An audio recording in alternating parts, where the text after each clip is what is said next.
Welcome to the Level Up Artists Podcast. We are your hosts, Adriana and Jackie Sanders. We are two art professionals sharing forward the advice and business lessons we have learned along our creative journeys. We talk to artists, leaders, and art professionals to demystify the creative process and discover new ways to succeed as a career-minded artist. If you find value in these conversations, please go ahead and subscribe. This will help other creatives like you find our podcast, and you'll be notified when we launch a new episode every Tuesday. Yay! So, real life, folks, real life. Jackie and I haven't had a studio update / actually meet in person in a while. It's been a minute. I feel like the past 2 months between the end of summer, having lots of arts events here at our studio, going to networking events, vacations. We've definitely seen each other, but it's always been in passing or in networking type scenarios to where, as much as we would love to talk to each other, we love connecting with other artists and other art professionals as well. So it's definitely been at least a month since we've really had to sit down and talking about what's going on in our studios, which is why we wanted to have today's episode, kind of lean into these unfiltered conversations to let you guys hear about what's going on in our creative practices. Absolutely. But yeah, considering that we're, basically down the hallway from each other, we work in the same establishment, the same building. Yeah, it's been like, I saw, right before we started recording, it was like, Jackie, I missed you. I haven't seen you in a while. Or it feels like we haven't been able to just, connect. But I mean, that's part of it, right? It's going to happen. And I feel like that's what's always needed when you do have a creative practice or someone that you're touching in with. We're almost coworkers in a sense. We are. To where we've been in meetings together, but we haven't been like, okay, how is your work actually going? How can I help? What can I celebrate with you? And so that's what we're going to be talking about today. Yeah, absolutely. So let's go ahead and dig in. We're going to have a loose-ish format to this because we want to keep it, again, real and kind of give you a dive into our conversations, but we don't want to make this a 4-hour episode. Which it easily can be. Some of our hangouts, you just get talking and talking. We're like, okay, 10 more minutes. Okay, now wait, 20 more minutes. I need to tell you about this. And 4 hours later. Yeah. So we're going to keep somewhat of a semi-structure going on, keep us on track, keep the tangents to a minimum, but we'll see how it goes. So wishful thinking, maybe, but we'll be going over what we're working on in our studios, some of the wins and struggles that we've had, as well as how we're sharing what's going on in our studios online with our audience and fellow artists in the community. And then also a sustainability check-in, because that is definitely needed from anyone who's an entrepreneur, especially creative business owners, and something that we always prioritize anytime we talk. Because there's one thing to be going full steam ahead with your creative practice, which we love, but is it sustainable? I guess we'll touch on that at the end of today's episode. Yes, we will. So let's dig in with working on. Do you want to go first? Sure. So right now I am really in the thick of working on a large body of work that I have a goal for or a deadline for the end of the year completing. I've always been in that mindset, especially as a student in school of, okay, if you have a deadline, set a deadline that you're working for prior to that. So that way, in case you need that little extra wiggle room, you have it built in. So my real deadline is the end of the year, December 31st, but my goal to have it done by Thanksgiving. So it's a series of 12 3-foot by 3-foot paintings. And I really have loved how they've been coming together. It's been a big, I feel like, learning curve going from typically in the past, I'd work on 18-inch pieces.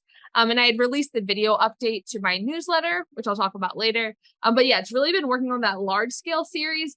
And as most creative business owners are thinking about preparing for the holiday season, that's another one. It's kind of balancing these two things in tandem together of art inventory from a product standpoint, and then also these large scale original pieces. It's an interesting thing to juggle for both of those. So that's been the main focus in my studio right now. How about you? Almost the same, actually. Yeah. Almost the same. So also working on paintings, but what I've been doing is I've been so focused on the ceramic side, which more on that later. That painting, I'm just like, it's just flat 2D surface, boo, and trying to grab steam again. I think it's also because I've been painting basically all my life or most of my life. Right. So knowing that some of these paintings can live in a 3D format, 2D's just seems limiting. It isn't though. I'm not Right. giving up painting for the record. So what I've been doing is using my iPad. I use Adobe Fresco, which is similar to Procreate, which I use too sometimes, and essentially trying to figure out what these next paintings look like, because much like you, I also have a series of 12 paintings I have to finish before the end of the year. They're tied to United Arts, Arts Council grant, which we've talked about in previous episodes. So they gave us the funding for materials, and we got to keep our end of the bargain, of course. Of course. I've been in, I think I have 5 paintings left where I'm just like, oh, I got to work on this. Okay, not yet.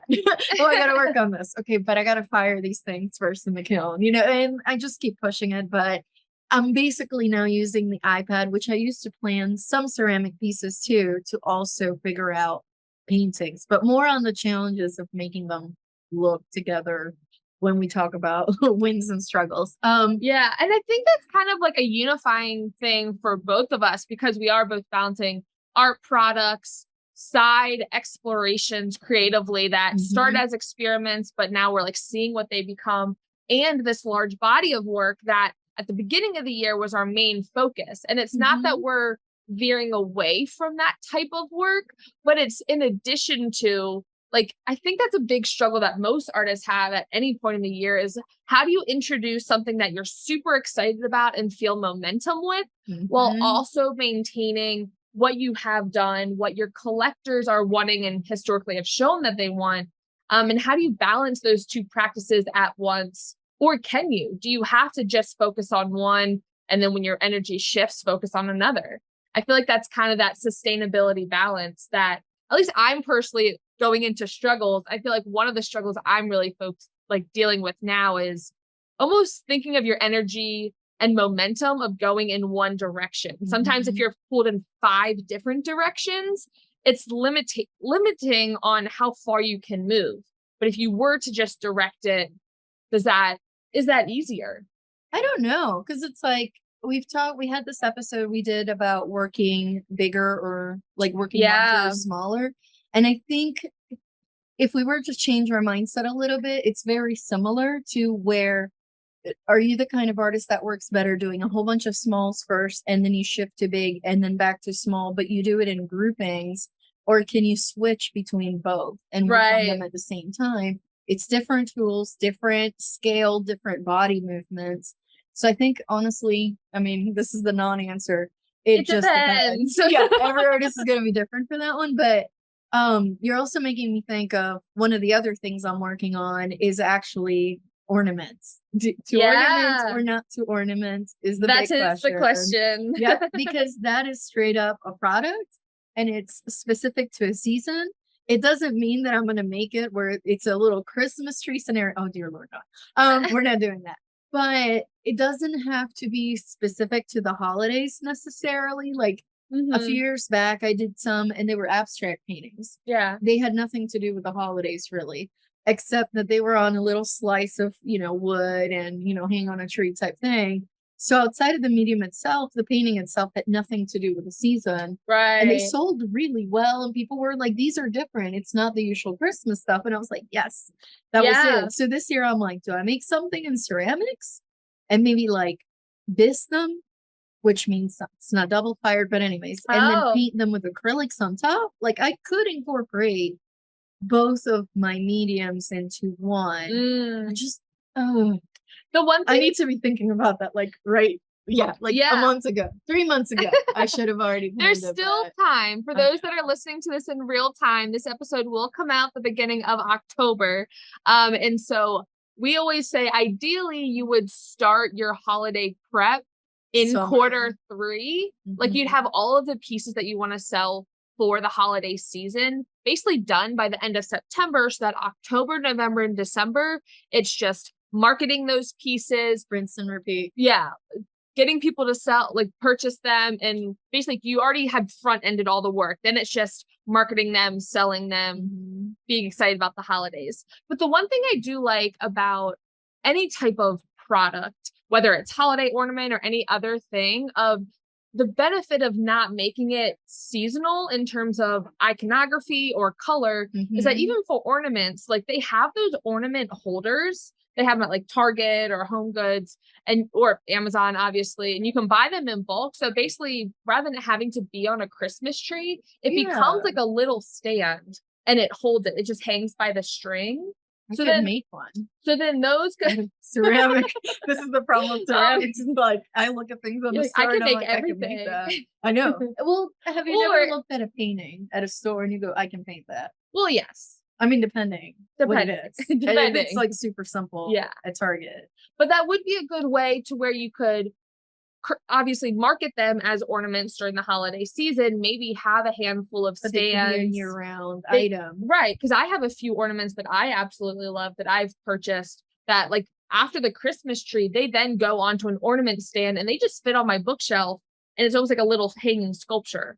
And so that's an option of if you're not going to lean in, which some artists like they love that and double down into the holiday season. They Christmas can make trees and snow. And it becomes more art product as focused on like art decor for the home for a specific time. Which I feel like if you're new to listening to our podcast, these are all terms that we think about of in addition to original paintings, you also have art products that are easily reproducible. Right. Yep. And then especially the difference between art product and art decor, like home decor, is an interesting distinction as well. Yeah. Like, is it just for aesthetic or is there a deeper meaning? And it doesn't have to have it. So, or is there a functional use? Is it a notebook? Is it a note card? And these are all things that typically sell pretty well during the holiday season because they traditionally are a lower price point or they can be a one-of-a-kind item on a smaller scale.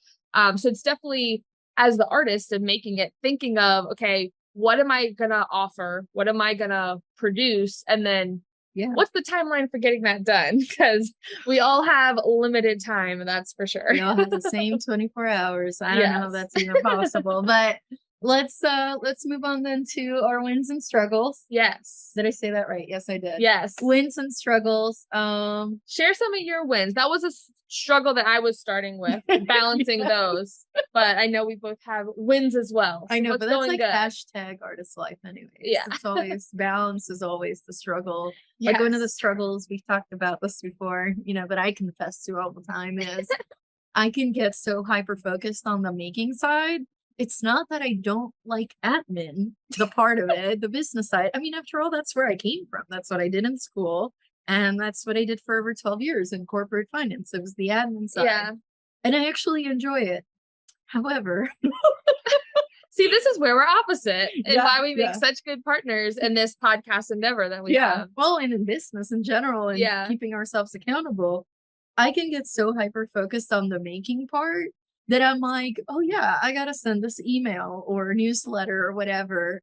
6 hours later, I'm like, I got to go home. I'm hungry. My stomach hurts. I've been making pottery all day. Or painting or whatever it is. And then I realize, where's the day gone? Yeah. So it's always a struggle to be like, okay, should I do the newsletter, social media, etc. first, or should I do the making first? But I'm like, but the making is what excites me to share it. It's just that by the time I'm done making it, I'm already moved on or tired. You're like, this is in the past already. And then my opposite struggle is the opposite. I get so hyper focused in admin and organization and structure. Because I feel like for me, you can check that off as a box of, okay, I've sent this newsletter, check. I've scheduled these social media posts, check. I've created this video. But see, that's me with making. I'm like, I made stuff that's together. Going we to would the just be the work. perfect artists. We just need to merge together. Because in my mind, I'm like, okay, I did my thumbnails, I did my inspiration board, I did the conceptualization, I did my color mixing. Like I still check boxes, but mine are making boxes as opposed to admin boxes. Yeah. Anyways, the struggle is real. So if anybody listening, you feel like that, don't, it is what it is. And I'm sure towards the end for our sustainability check-in, Yeah, we that'll need to probably talk be about what that. both of us lean on. Because I'm always like, have you been doing your admin work and upkeep? And I'm like, well, and then you ask me, have you been getting focused studio time in? And I'm like, well. But on the win side, yeah. Definitely I struggled, and this is something we talked about before. This is no longer a struggle. This was a struggle earlier in the year. Was the idea of whether ceramics were here to stay or not. I mean, they do have a steep learning curve, especially the wheel. Hand building is way easier for me, and for folks that makes don't sense. use clay, the biggest difference is, one is you use this thing that goes around and you use your hands and you form it kind of like in the movies, and then hand building is basically all the other techniques that don't include a wheel. We're just gonna go with that and super mega simplified, even though that's not 100% accurate. But I do slab building, so basically it's like almost like I'm building things out of wood, except it's clay. Won't go into the details. That makes more sense to me.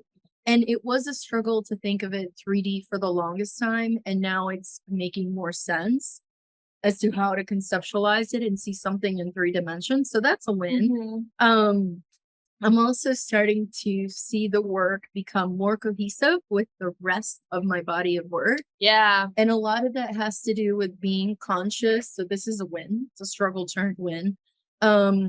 It's basically being super conscious, just like you would if you were adding a new substrate or a new medium to your existing body of work, is looking at what are your through lines in your work. Is it the shapes? Is it the colors? Is it the way they interlace each other? Is it the texture or tactile quality of your work? So what I've been doing is continue to focus on how can I make my ceramics look like my paintings without just being a copy of my paintings in a different medium. Like, because that's what was happening at first too. It's like I would try to make a painting in ceramics and it would still look 2D. Well, the point of doing ceramics is to make it 3D. Right. So it was that challenge of how do I push past that boundary and onto the next level. So that's been a win. Things are starting to come out, but of course there's no shortcut. Yeah. You gotta go through the work. You gotta go through the mud to get to the good stuff. And then a challenge also turned win is a better understanding of the time frame it takes for completion. That's a big one. Oh my God. Because especially in the beginning when you're learning a new medium, you're like, well, how much of this is my learning curve and how much more efficient can or will I get with this medium or this process or this way of thinking? Because just like you were saying, like thinking 3D, like you do have to shift your brain that versus a painting. Like I feel like I've even been facing that with like, okay, if I'm working on panel versus canvas, they're even still both 2D, but inherently they have like, they feel different. They have different creative processes with them. They can make different marks. And so it's also managing your own expectations of there just truly are marks on panel that I may not be able to achieve on canvas without maybe additional tools or modifications. And so there is that learning curve. And so it's okay, how much of this is I just need to keep going through the motions and learn the material better and then become more time efficient, and how much is just inherently in the material. This is how long it takes. Yeah. And that's been tough. So the more I've done it, not that I'm a master by any means, but the more experience I've gotten with it, the more comfortable I'll become with the timelines associated with it. Things like when you put things in the kiln to cook, so to speak, you have no control over that. Like, yes, you can change some settings, but if something takes 26 hours before you can touch it, because it's burning hot magma, glowing red. You can't do anything. You can't speed that up. Yeah. Versus like, I'm so used. I guess this is probably easier for oil painters because they also have to wait, as opposed to as an acrylic or mostly acrylic painter. If I'm in that much of a rush, I take a blow dryer to it or a heat gun. Boom, boom, dry my paint and keep going. And I can complete a very large painting, even in one day. Not that I Yeah. normally do it in one day. It takes me a couple days. Yeah. Or you can work on a second painting while that first one Correct. is drying. So that's why we always normally have multiple Yes, going. exactly. But that time frame, it's speeding up something that may take 30 minutes. So Exactly. then it takes 10 versus 26 hours is Yeah, and not only that's an that, I'm investment. not gonna be like, "Oh, I have one piece ready. I'm gonna heat up the kiln," which is like turning on a clothes dryer, essentially. It's a power drag, right? To just put one thing in, I can't. I have to wait till I have enough Batching it. accumulated in order to put it in to make the best use of the electricity, which is included in our rent, mind you. Very But I'm nice. not going to be that abusive. I'm not going to do that. I'm not going to be that person that's like, oh yeah, I put a tiny cup in and it took 26 hours and it is in our shared facility. So it's not like I can hog it and be like, I fire every day and Right. whoever wants to use it has to wait till I'm done. And then they open it and there's one thing. No, that's not right.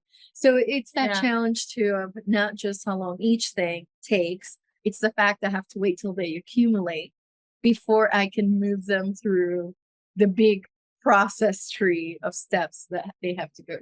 It's a lot. Yeah.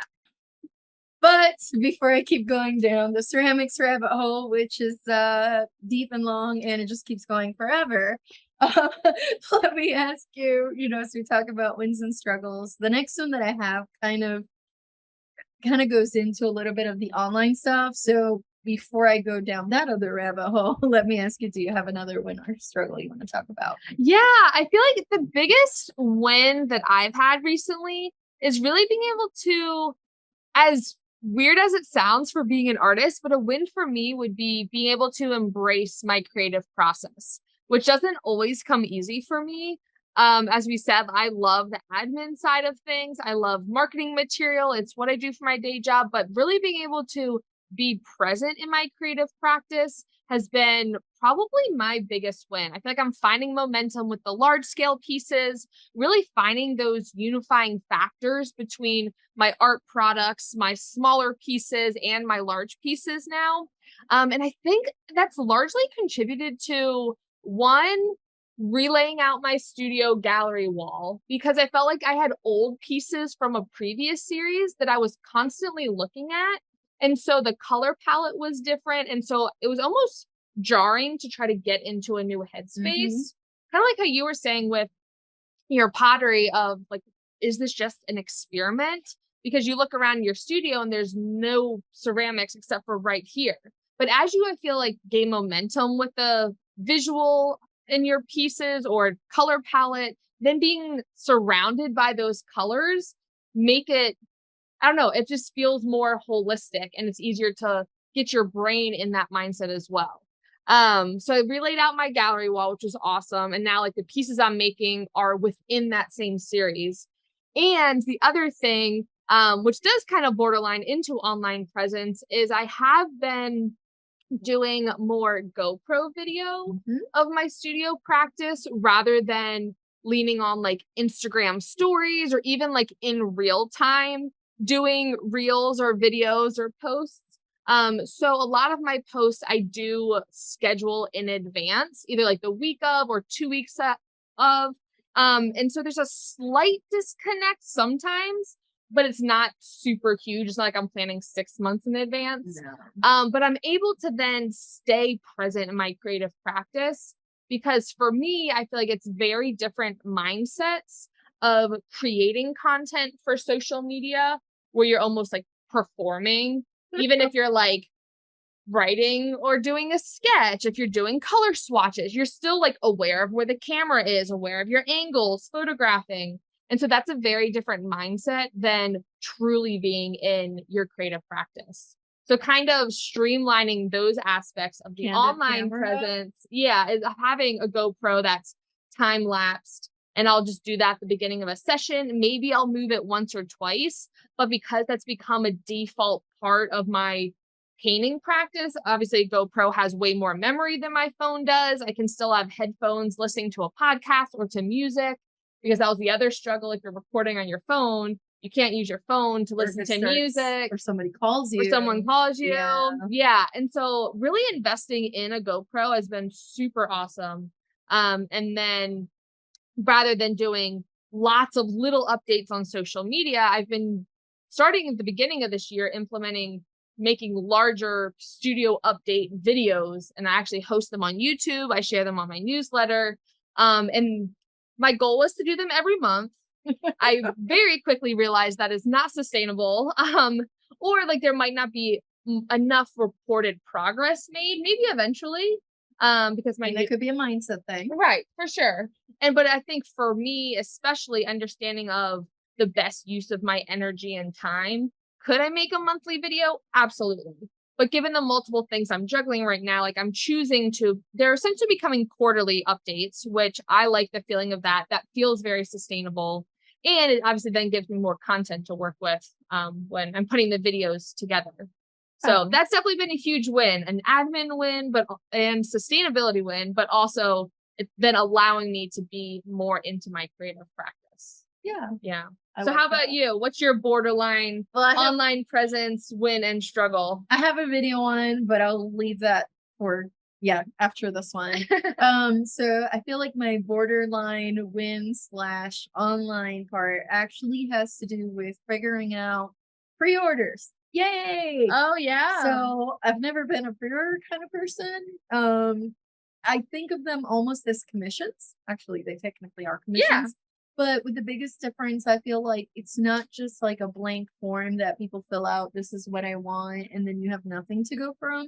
I feel like a pre-order is a little bit more structured. And if, say, I am making X in ceramics, and I am specifically thinking about this for ceramics because it takes so long to basically say, oh, you want this thing, which is an altar, which we'll talk about that in another episode. But if I'm making these abstract type altar things, then I am able to say, outside color, here are 3 colors to pick from. Inside color, here's 3 to pick from. Accessories, here's 3 to pick from. So it's not just, can you make it any color that the customer wants, which I love you all. And of course, I want you to be able to select. But from a sustainability standpoint, and the fact that it's not just a product, it ties into the rest of my body of work. The colors and the color schemes have to be consistent with the rest of what I create. So if you say I want it orange and brown, not happening. Yeah, so like putting parameters and limitations on what can be customized. Well, and what I'm familiar with too, because I have to test every color on the kiln. And again, like we talked about, it takes forever to get stuff out. So I'm going to do it based on the colors that I've tested on the clay bodies. There's different kinds of clays that I've tested. Like there's several other things. So I can't just give, someone the blanket of you choose whatever. I mean, now if they say I'm going to give you $10,000, make me this tiny thing and I want it very specific. Okay. All right. Right. Well, I think that's like a conversation we get a lot of people asking if we do commissions. And this is obviously up to every artist differently. But it's do portraits, but we're abstract artists. Right. And I'm like, like I can refer you. I was just contacted to do like an illustration for this certain like spreadsheet thing. I don't know. There's like this whole flyer pamphlet thing. Clearly I didn't read too much in it because they hadn't itemized like, well, we want a figure doing this and then this animal in this scene. And so I quickly skimmed over. I was like, I unfortunately am not your artist for this. Like, here are 4 amazing local artists that would be well worth your time to reach out because they're incredible and they do commissions, but like that is not me. But I think for commissions, and that's a great point to bring out, is like you don't have to do everything. And then putting that parameters of what do you want to spend your time on, and also making sure if consistency within your work is important to you, then like what are those limitations? What are those see-throughs? And you have all pieces where you do pre-orders anyways. Yeah. Right? Like the ones where people can put a coat and change the colors. Right. They're not saying I want a hexagon. You're like, no, I have square. Right. I have this design. Here are the 10 color palettes. Exactly. And here are the fonts. I'm not doing every single font possible. Here's a script font. Here's a block font. Yep. And you can have it in this color. parameters. And Yeah. Exactly. So I'm thinking of doing that with ceramics per se, simply because of how long it takes, but also because it would give someone the ability to make some choices regarding how it looks. So if they're like, oh, I love your colorful stuff, but my home decor is more on the muted light tones kind of things. Can you make me a version that's white and gray? Well, sure. Right. I'm sure I have a white and gray that I can work with. Right. And like And maybe like one statement color, like a pink exactly. or a teal. And like Exactly. it's And they're just that. within the colors that I use. Right. Perfect. We're done. But by being pre-order, you then also don't have to hold inventory Correct. of every combination possible, which is another thing when thinking about art products is Exactly. like customizing it is great, but you're not guaranteeing that you have all of these items on hand ready to ship in 3 to 5 business And then it's days. what's free. Right. in So you're that saying sense, like yeah. you're starting this process, but it's gonna take a while before it actually ships to you. Exactly. And it can take months from the time that somebody places a pre-order to the time it's even ready to be packed and shipped. Yeah. I mean, when it comes to ceramics. So that way it gives me the time to say, okay, and plus with those funds, if you need to buy materials, etc., it's basically like a commission in that sense. Yeah. Biggest difference though is in that case, you're not taking a deposit, you take the full amount. Right. And basically that guarantees that you will create the thing. Yeah. So that's something, it does kind of melt into the online part because I'm working on creating a form for it. So by the time this airs, it may or may not be out. Just FYI. Stay tuned. Stay tuned. I'll have to put something on the socials when that's ready. Preferably newsletter. Thank you very much. There you go. Links are in the show notes as always. Subscribe to both of our newsletters. Yes, please. Thank you. But hopefully I think by doing it that way, I think it'll keep my sanity too. It'll also give me a way to put it this way. I was talking to another artist about this the other day. Not just with clay, just happens with other mediums too. Once you're going, not just surface, once you're going deep into what a medium can and cannot do, there's no end. There literally is no end. There's no light at the end of the tunnel. It's an endless tunnel. So having something like a pre-order, there's exploration time. And then I have to make this thing that somebody already paid me for and get it out the door. The exploration can go on forever. I can pause it to do this thing, get it out, let that person enjoy the product, etc. And at the same time, I pay my bills. So yeah. And if you want to in the future include additional options, additional then pieces, it's a little easier. Yeah. And those are the things that will be added as a result of your exploration. If you find, okay, this is like if you want to add like a little jar, a little vase, if you want to add this new color because you've done swatches, but you're not creating that product because of someone's order and then putting that pressure on yourself of this has to turn out, like this has to be successful, because that's the worst pressure. I mean, it does as an once artist. they put in an order. Right. So in that but it's not like a new color that you say is this, but you've never worked with before. Yeah, no, I wouldn't. Right. You have to know that you can, one, do it. You've sampled it. You've experimented with it. And you're like, now I'm graduating this from experimentation to this is now a product. And this is something that people can order. Exactly. Right. It's like you were saying, you wouldn't just say like, here's any possible color ever. No. Even though you've never worked with them before. No. And I feel like she's from a color picker. Absolutely. Right. Now you get the listed colors with pictures of what they look like and some examples. Yeah. That's for sure. But that actually leads me into the next thing, which is even more online related than the one we just discussed. And it's the idea, it ties into what you said earlier. It's the idea of having more long form content, right? Yeah. Now, it's been interesting. I listen to a lot of podcasts and a lot of them are like, is Instagram still worth it? Is TikTok the Instagram killer? Like there's all these things. Is social media still a thing? Like, anyways, most of it are kind of on the Debbie Downer kind of thing. I know. Like, wah, wah. So I was listening to this podcast. Can't remember the podcast right now, which is fine. Because it's not the theme of the podcast. It's just a commentary that the host made. Yeah. They were describing how on a lot of podcasts, there's this kind of negative feelings towards social media right now and algorithm this and algorithm that. And the host, if I remember, I'll let you know, basically said, hey, if you think about it, it's a free tool, which we all know. It doesn't belong to us, which we all know. You either use it or you don't. Simple thing. And long form is not dead. Yes, short form is very popular, but he was like, think about Disney movies, Star Wars, Lord of the Rings. How many spin-offs and movies and series and graphic novels? That's as long form as it gets. They're going to be making Hollywood and its sequels, dear Lord. Like I mean, that's as long form as it gets. They're going to continue stretching those storylines. Who says we can't do the same with our art? Mm-hmm. So where it ties into all this, sorry, little roundabout way to getting to this, but here we are, is to be able to look at the creative process as I go through the exploration of ceramics. How do they tie into painting? How do they tie into the concept that I'm trying to go into? What I'm trying to conceptualize is how can I put those together in a longer format? So it wouldn't be necessarily a business type video where I'm like, and I'm releasing the new thing right for the low amount of blah, blah, blah dollars, which I would never do that. It's too car sales thing. But to be able to show like, kind of like, now I'm going out to the park and I'm doing some sketches. Here's some of the inspo. Now I'm going into the studio. I'm going to do thumbnails. I'm going to do different compositions, color swatching, things like that. Now I'm actually going to create the thing, right, regardless of what medium it's in.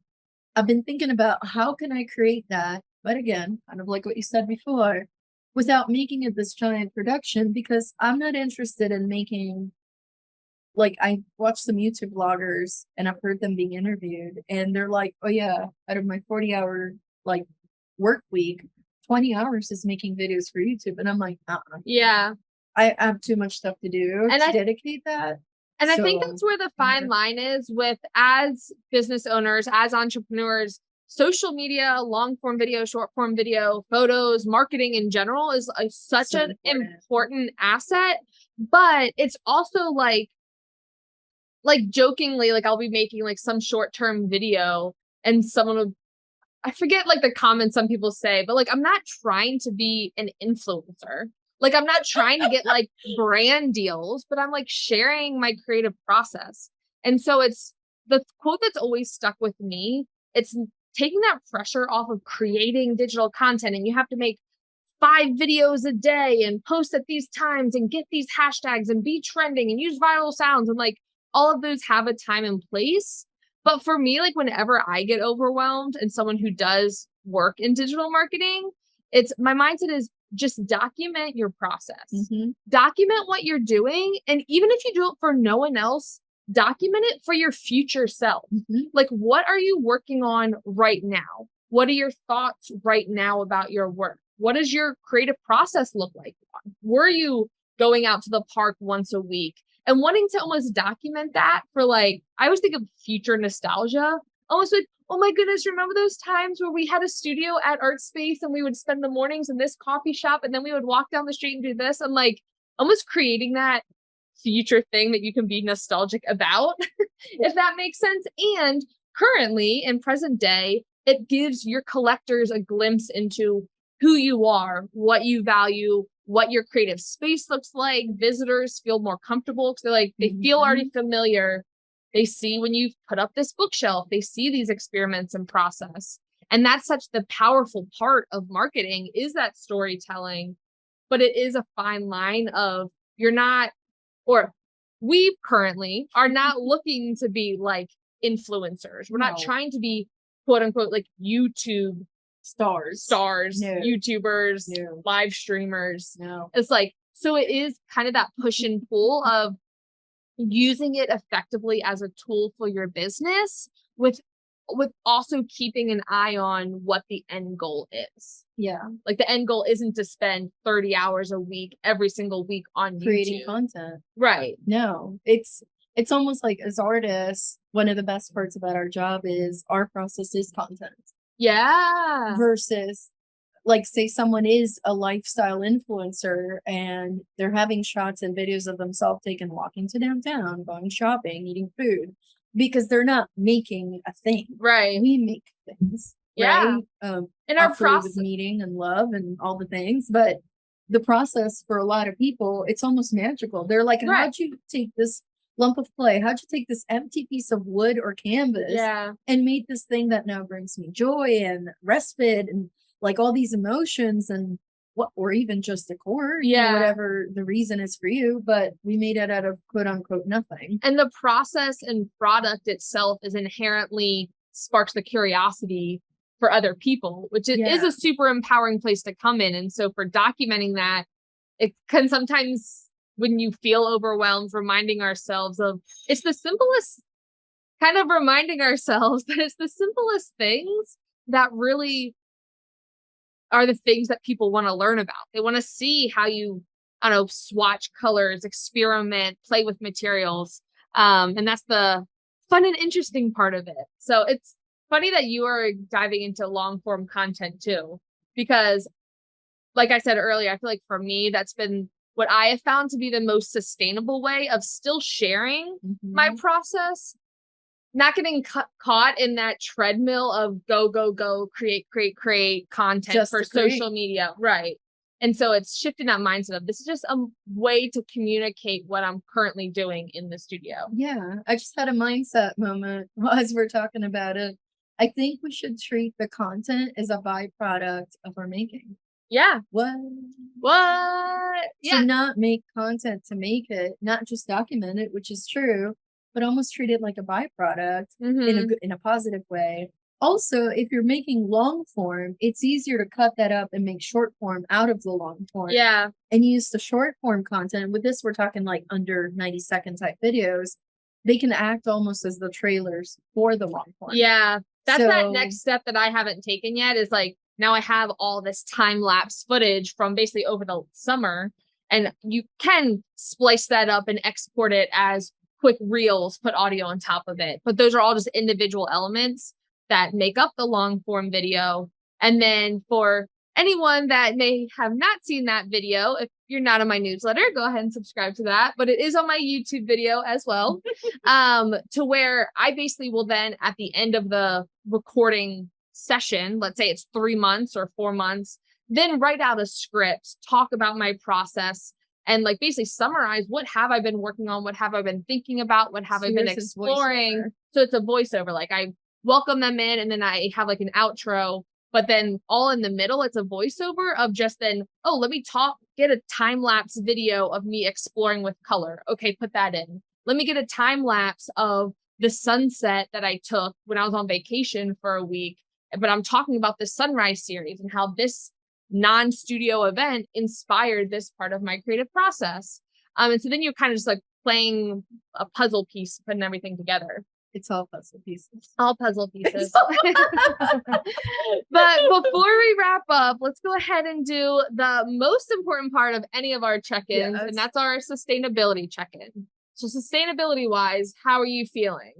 And for those who haven't listened to previous episodes, we always talk about burnout in terms of the creative process can at points feel inevitable, but we've developed this almost analogy of it's like cookies in the oven. So basically you put cookies in the oven, you're so excited for them. And by the time they're about to heat up, you go from perfect, warm, gooey middle to then the edges are crisping up. And then within like 5 seconds, they're all burned. So there is that fine line that we always refer to for each other. Like I'm feeling crispy to where you're like, I recognize I'm about to burn out, but I haven't yet. So on the scale of perfect chocolate chip cookie to crispy to burned out, how are you feeling? Like this needs to be a t-shirt or something at some point. Yeah, crispy edges. Not quite there yet. I think it's more the overwhelm of the season we're moving into. Yeah. And I've also come to realize it's just normal anyways, or somewhat normal. Now, if I were to move some of my deadlines back further, kind of like we talked about, what if, say, I'm going to do holiday ornaments and they're really done by the end of September, then honestly, that would take some of that away. But I also feel like some artists, myself included, work better with tighter deadlines. If you have more time to do the thing, it's going to take you longer. If I have a shorter timeline, I'm more likely to innovate and ideate and be like, instead of taking 3 months to think of this one thing, I can be like, I have a week and go. Right. And I think you have to prioritize. Yeah. And instead of overthinking, I have less time to overthink. So it's more like roll your sleeves up. It's execution time. Yeah. And I still go through all the steps of the process, inspiration and ideation and thumbnails and color swatching and all the things. But there's less time of what if there's less pondering time, and it's more like it's go time. So Honestly though, burnout wise, I don't feel too bad. I did take a vacation not long ago. And sustainability wise, now that the weather's getting better where we are here Oh in my North goodness, Carolina, it's so perfect right now. it is It's like perfect. crisp 70 degrees, the peak of the Yep, day. It's like fall weather. yep. I'm so I excited. was on the motor tricycle So today, as I like good. it. As I like to call my Riker. I was on the motor tricycle. Perfect weather. But now that the weather's nicer and it's a little bit cooler, I'm going to start reinstating my days where I just go outside. I Yeah. dedicate. So I was doing this before it got too hot, where I would pick a different park, state park, municipal park, whatever it is. Go with a sketchbook and a few coloring markers and pens, pencils, whatever I've got, and then just sit with nature, honestly, and sketch and see what abstract shapes and colors and it can be representative with plants.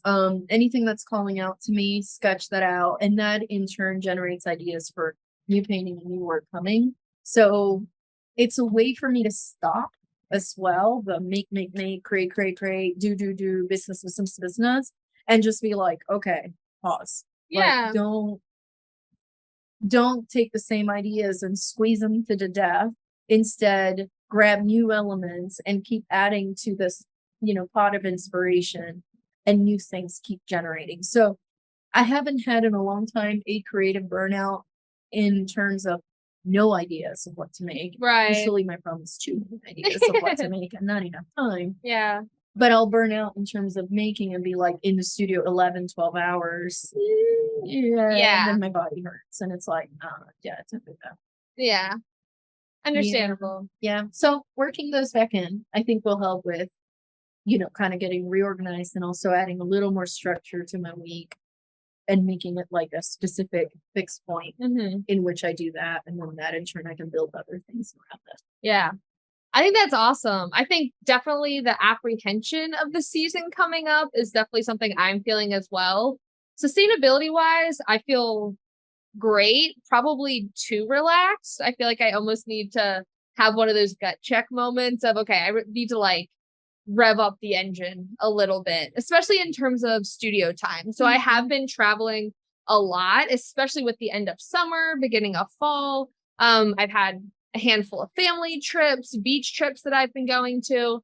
And so the actual amount of focus time I'm even in Raleigh is changing. And so I think the biggest shift for me needs to be almost the opposite of sustainability from burnout, but like, okay, if I have these goals I want to be hitting, I can't be doing admin work all the time. I need almost like a studio practice sustainability of minimum requirements, or what can my expectations be of my other commitments to also get the studio stuff done.